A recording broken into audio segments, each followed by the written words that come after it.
Il y a un vieux débat qui divise ici au Canada sur la question, lorsque mon enfant ne m'écoute pas, lorsque mon enfant est têtu, comme on dit souvent, est-ce qu'il vaut mieux quand même l'envoyer en Afrique dans des conditions qu'on connaît assez difficiles en Afrique pour qu'il mesure mieux la chance qu'il a, ou plutôt il faut quand même travailler sur soi et travailler, prendre conscience et donner les moyens aux jeunes de s'en sortir étant sur place. Donc il y a deux écoles qui s'affrontent.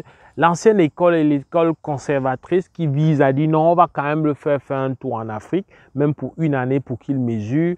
D'autres disent non, ce n'est pas tout à fait la bonne idée. Alors ici, en tant qu'éducateur, je te présente les deux tableaux et après, c'est sûr que tu vas te faire une meilleure idée. Alors, pour bien comprendre et analyser la question, il faut se poser la question, pourquoi tu envoies l'enfant en Afrique?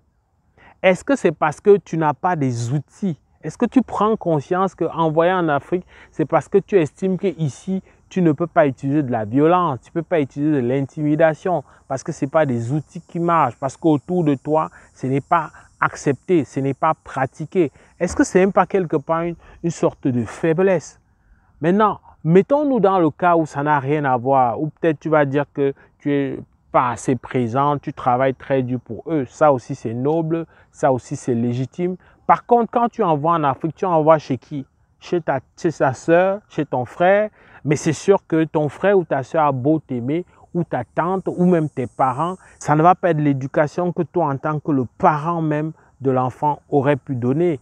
Ton frère, ta soeur, tes parents, ton oncle, ils ont d'autres défis. Avant que ton enfant ne vienne, il y a déjà des défis quotidiens que ceux à qui tu vas envoyer l'enfant, voilà, sont obligés de relever. Et puis, il ne faut pas se mentir. Lorsque ton enfant vient, quand on veut ou pas, ça va être une sorte d'outil pour dire, OK, on a quelqu'un qui est dans un pays réputé, riche. Donc, à partir de rendre service à son enfant, s'occuper de son enfant nous garantit quand même de vivre régulièrement.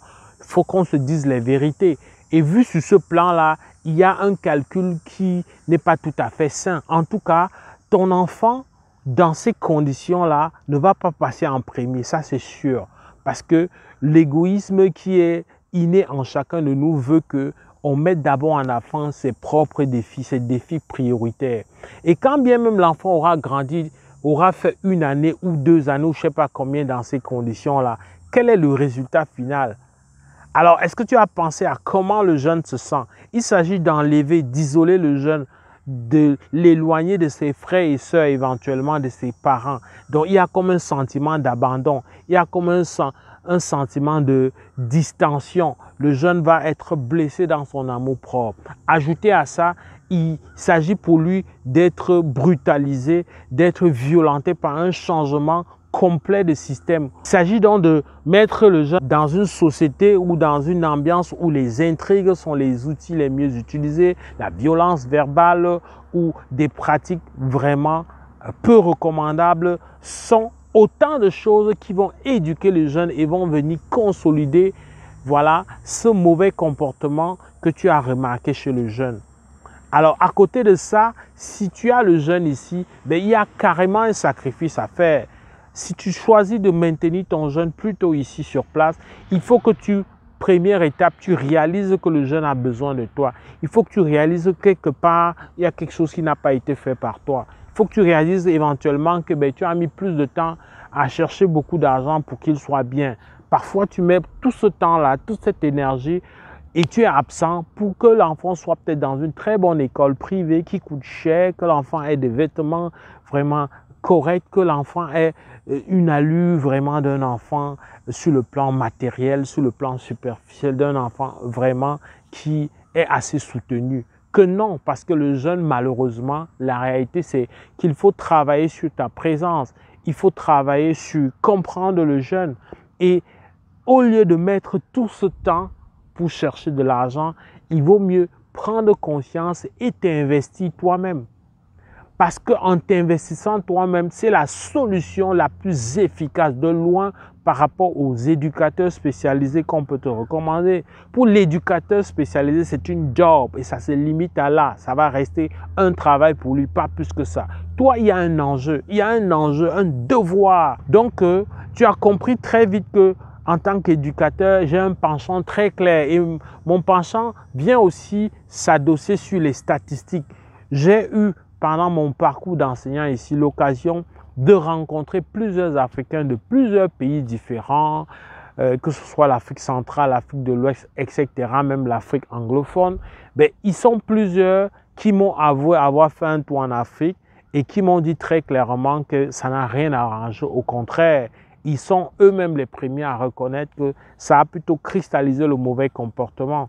Donc, il n'y a rien de plus si ce n'est de créer, de renvoyer le problème ailleurs, de refuser de voir le problème en face.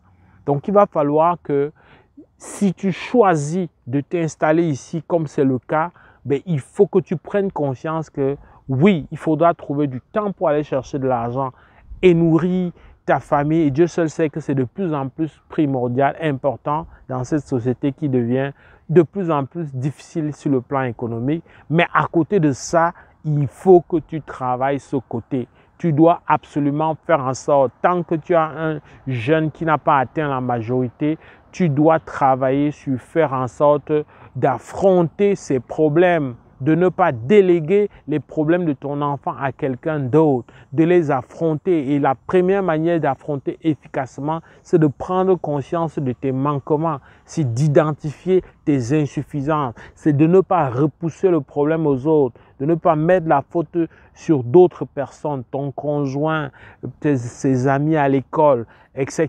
Non. Il faut que tu froidement et objectivement analyses. Et ça, c'est le début de la résolution du problème.